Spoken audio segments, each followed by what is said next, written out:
కాకినాడ జిల్లా మండల కేంద్రమైన గండేపల్లి గ్రామంలో పల్లె పండుగ కార్యక్రమంలో భాగంగా 30 లక్షల రూపాయల నిధులతో సీసీ రోడ్ల నిర్మాణం జరిగింది. ఈ రోడ్లకు జగ్గంపేట నియోజకవర్గం శాసనసభ్యుడు జ్యోతుల నెహ్రూ ప్రారంభోత్సవం చేశారు. ఎన్నో ఏళ్ల నుంచి ఛిద్రమైన ఈ రోడ్లు నేడు కూటమి ప్రభుత్వం అధికారంలోకి వచ్చిన తర్వాత ఎమ్మెల్యే ద్వారా రోడ్లకి మోక్షం కలిగిందని గండేపల్లి మండల క్లస్టర్ ఇన్ఛార్జి బొల్లంరెడ్డి రామకృష్ణ అన్నారు. గండేపల్లి మండలం సింగరంపాలెం రోడ్డుకి కూడా మరమ్మతులు చేశారన్నారు. ఇందుకు సహకరించిన ఎమ్మెల్యే జ్యోతుల నెహ్రూ, కాకినాడ జిల్లా టీడీపీ అధ్యక్షుడు జ్యోతుల నవీన్, మండల టీడీపీ అధ్యక్షుడు పోతుల మోహన్ రావుకి ఆయన కృతజ్ఞతలు తెలిపారు.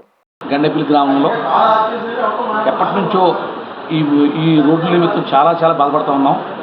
దాని నిమిత్తం తెలుగుదేశం ప్రభుత్వం వచ్చిన తర్వాత జ్యోతుల నెహ్రూ అనుగ్రహం వల్ల, జ్యోతుల నవీన్ గారు, పోతుల మోహన్ రావు గారు కృషి వల్ల ఈ మూల సిమెంట్ రోడ్లు అవ్వడం జరిగింది. ప్రతి సంవత్సరం కూడా వర్షాకాలం చాలా ఇబ్బంది పడుతూ ఉండేవాళ్ళం. ఈ రోడ్లు పోయడం ఇక్కడ ఉన్న ప్రధానగారికి అందరికీ కూడా చాలా ఆనందంగా ఉంది.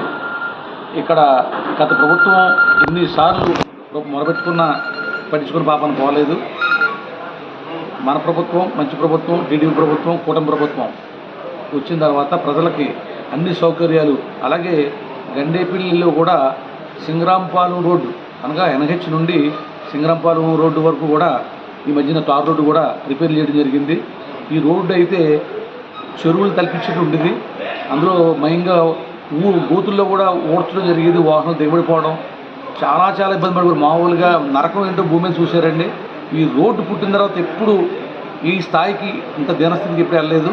అలాంటి రోడ్డుని పూర్తి స్థాయిలో బాగు చేసి మంచి చక్కగా ప్రయాణికులకు ఇబ్బంది లేకుండా చాలా ఆనందంగా ప్రయాణం చేస్తూ ఉన్నారు. రాత్రైన పగలైనా ఇబ్బంది లేకుండా ప్రయాణం చేస్తూ ఉన్నారు. ఈ సందర్భంగా ఎంతటి చక్కటి రోడ్లు నిర్మించిన ప్రభుత్వం చంద్రబాబు నాయుడు గారికి, ఈ గ్రాంట్ తెచ్చిపోయించిన జ్యోతుల నెహ్రూ గారికి, జ్యోతుల నవీన్ గారికి, మరి ముఖ్యంగా దీనికి రావడానికి పూర్తి సహకారం అందించిన పోతుల మోహన్ రావు గారికి కూడా హృదయపూర్వక ధన్యవాదాలు తెలియజేసుకుంటా ఉన్నాను. నమస్కారం.